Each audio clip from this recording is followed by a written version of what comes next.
Hello, मी अश्विनी. आज आहे गुरुपौर्णिमा. तुम्हा सर्वांना गुरुपौर्णिमेच्या खूप खूप शुभेच्छा.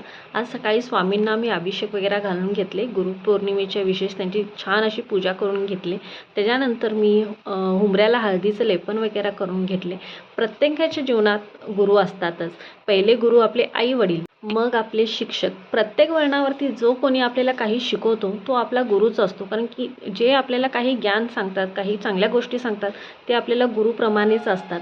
सकाळी मी हुंबऱ्याला हळदीचं लेपन वगैरे करून घेतलं. सुंदर असं हुंबरा मी गुलाबच्या पाकळ्यांनी, शेवंतीच्या पाकळ्याने सजून घेतलं. बाजूला छान अशी सुंदर रांगोळी वगैरे काढली.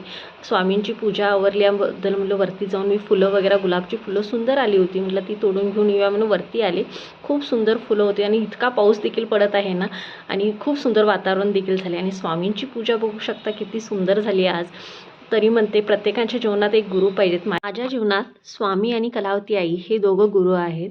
व्हिडिओ आवडला तर नक्कीच लाईक आणि सबस्क्राईब करा. परत भेटते. बाय.